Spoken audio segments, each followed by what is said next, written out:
मित्रों, आज हम रेफ्रिजरेशन एयर कंडीशनिंग का एक महत्वपूर्ण टॉपिक एक्सपेंशन डिवाइसेज अर्थात प्रश्न युक्तियों के बारे में हम अध्ययन करेंगे। प्रश्न युक्तियाँ क्या होती है, ये कैसे कार्य करती है, कहाँ पे लगी होती है, इनकी कार्य पद्धति के बारे में हम अच्छी तरह से आज अध्ययन करेंगे। ये एक महत्वपूर्ण डिवाइस होती है जो रेफ्रिजरेटर सिस्टम में हाई प्रेशर साइड व लो प्रेशर साइड के को अलग करती है। ये डिवाइस रिसीवर व एक्सपेंशन रिसीवर व इवापोरेटर के बीच कनेक्टेड होती है। इसके महत्वपूर्ण कार्य होते हैं, यह उच्च दाब के दरों को कम दाब के दरों में परिवर्तित करता है। यह उच्च दाब साइड एवं निम्न दाब साइड के मध्य आवश्यक दाबांतों को बनाए रखता है। यह इवापोरेटर में आवश्यकता अनुसार रेफ्रिजरेंट को भेजता है। एक्सपेंशन डिवाइसेस निम्न प्रकार की होती है: कैपिलरी ट्यूब, ऑटोमेटिक या नियत दाब valve, thermostatic expansion valve, solenoid valve. जैसा कि हम चित्र में देख रहे हैं, इसमें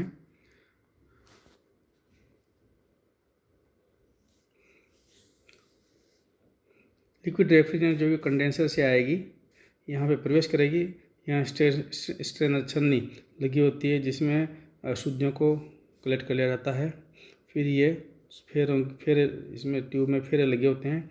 ये जो आपकी जो ट्यूब है, इसका डायमीटर 0.5 mm से लेकर 2.25 mm होता है, अर्थात अत्यंत कम डाया होता है। जब ये रेफ्रिजरेंट इसमें प्रवेश करती है तो इसको क्या है कि प्रतिरोध का सामना करना पड़ता है, जिसके फलस्वरूप इसके दाब और ताप में कमी आती है। दाब और ताप में कमी आती है।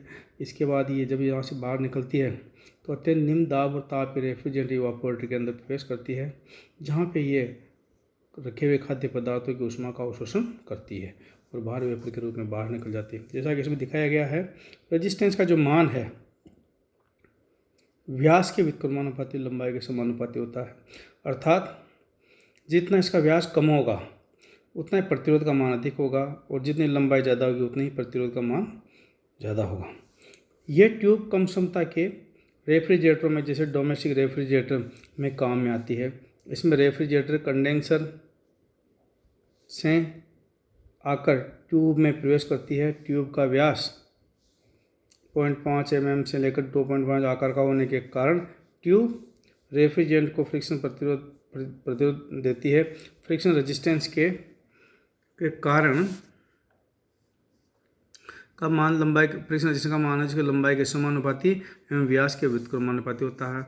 अतः लंबी ट्यूब एवं कम व्यास की ट्यूब को द्वारा दाब में अधिक गिरावट आएगी। इसके निम्नलिखित लाभ होते हैं: इसी कीमत अन्य डिवाइस की तुलना में कम आती है।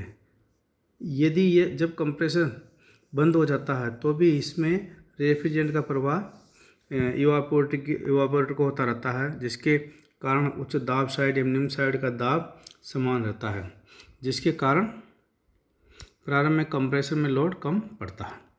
इसमें रिसीवर की आवश्यकता नहीं पड़ती। तो ये तो हमारे पास कैपिलरी ट्यूब पड़ी अपने, जो कि एक सामान्य डिवाइस है जो हमारे घर के डोमेस्टिक रेफ्रिजरेटर होते हैं, इनमें पीछे की तरफ ये लगी होती है, अर्थात एक कम क्षमता के रेफ्रिजरेटर में ये काम में आती है। अब दूसरी एक्सपेंशन डिवाइस है जो कि ऑटोमेटिक और कांस्टेंट प्रेशर एक्सपेंशन वाल्व, इसको हम पढ़ते हैं। जैसा कि इस चित्र में हम देख रहे हैं, आप देख रहे हो कि लिक्विड जो रेफ्रिजरेंट, ये देखो कंडेंसर से आ रही है लिक्विड रेफ्रिजरेंट, जो कि कंडेंसर से आ रही है, यहाँ प्रवेश करेगी। ये आपका ये वाल्व है, वाल्व सीट, अर्थात इसमें डिफरेंट कंपोनेंट लगे हुए हैं, जैसे एडजस्टिंग स्क्रू है, फिर ये आपकी स्प्रिंग है, फिर ये वाल्व सीट है, ये आपका वाल्व है और ये डायफ्राम है, डायफ्राम पे आपके लगी होती है। और ये जो यहाँ से रेफ्रिजरेंट आएगी, निकल कर आपके इवापोरेटर को जाएगी, लिक्विड रेफ्रिजरेंट। तो ये कार्य कैसे करता है, इसका महत्वपूर्ण काम फंक्शन ये है कि कार्य कैसे करता है। ये क्या है कि नियत दाब पर कार्य करता है, अर्थात इवापोरेटर में अगर कितना भी लोड हो तो भी इसमें दाब को क्या बनाए रखेगा, नियत दाब बनाए रखेगा। इसके लिए हम ये एडजस्टिंग स्क्रू के माध्यम से ये स्प्रिंग पे एक दाब पैदा कर देते हैं और वो दाब को क्या है, इसको मेंटेन करना है, अर्थात रेफ्रिजरेंट के प्रवाह कितना प्रवाह अंदर लेना है, कितना प्रवाह, तो आपका जो इवापोरेटर उसके अंदर मेन नियत दाब बनाए रखेगा। ये जो आपकी इस डायफ्राम देख रहे हो तो दो दाबों के मध्य कार्य करेगा। दोनों तरफ सामने कैसे रहेंगे, इवापोरेटर प्रेशर का तो इधर से लगेगा और ऊपर से आपका स्प्रिंग का प्रेशर लगेगा। अर्थात हमने देखा रखा जैसे यदि स्प्रिंग पे अपन ने कितना प्रेशर 5 जैसे न्यूटन अपन ने लिख दिया, 5 न्यूटन अपन ने लगा दिया ऊपर से प्रेशर, तो नीचे से भी 5 लगाकर ये बैलेंस वाली स्थिति रहेगी ताकि इतना रेफ्रिजरेंट का फ्लो इसमें से हमेशा प्रवाहित होता रहे। जैसा कि इसमें दिखाया गया है, इस वाल्व को कांस्टेंट प्रेशर वाल्व भी कहते हैं क्योंकि इसके द्वारा इवापोरेटर का दाब हमेशा कांस्टेंट रखा जाता है, चाहे इवापोरेटर में कितना ही लोड क्यों ना हो। ये ड्राई एक्सपेंशन वाल्व इवापोरेटर में काम में आते हैं। इसमें एक नीडल वाल्व, एक सीट, एक मेटालिक डायफ्राम, एक स्प्रिंग एवं एक एडजस्टिंग होता है। इसमें वाल्व का खुलना एवं बंद होना निम्न फोर्सेस पर निर्भर करता है। स्प्रिंग एवं वातावरण का जो दाब है जो कि आपके ऊपर की तरफ से लगेगा, जैसे हम देख रहे हैं ये स्प्रिंग का दाब तो ऊपर से लगेगा और वातावरण का दाब ऊपर से लगेगा। इसका दूसरा इवापोरेटर प्रेशर जो कि आपका नीचे की ओर से लगेगा। इस प्रकार के वाल्व में जब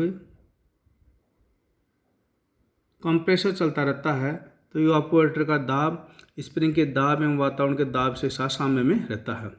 स्प्रिंग का दाब आवश्यकता अनुसार हम एडजस्टिंग से सेट कर लेते हैं और अपने को जो दाब इवापोरेटर में रखना होता है हम उसमें सेट कर लेते हैं। नियत किया जाता है, जब एक बार स्प्रिंग का दाब को हम एडजस्ट कर लिया तो इवापोरेटर में दाब वाल्व के द्वारा अपने आप ऑटोमेटिकली नियंत्रित किया जाता है। जब इवापोरेटर में दाब गिरता या कम होता है तो डायफ्राम नीचे की ओर मूव करेगा एवं वाल्व को खोल देती है एवं इवापोरेटर में रेफ्रिजरेंट का प्रवाह होता है। जब इवापोरेटर में दाब अधिक हो जाएगा तो डायफ्राम ऊपर की ओर मूव कर जाता है जिसके कारण वाल्व बंद हो जाता है एवं रेफ्रिजरेंट का इवापोरेटर में प्रवाह बंद हो जाएगा। जब कभी कंप्रेसर बंद हो जाता है तो इवापोरेटर में रेफ्रिजरेंट का प्रवाह जारी रहता है एवं इवापोरेटर में दाब को बढ़ा देता है जिसके कारण वाल्व बंद हो जाता है। जब तक बंद हो रहता है तब तक ये कंप्रेसर दोबारा चालू ना हो जाए। तो आज हमने क्या है कैपिलरी ट्यूब एक्सपेंशन डिवाइसेस और कांस्टेंट प्रेशर वाल्व या ऑटोमेटिक एक्सपेंशन वाल्व के बारे में हमने अध्ययन किया। धन्यवाद।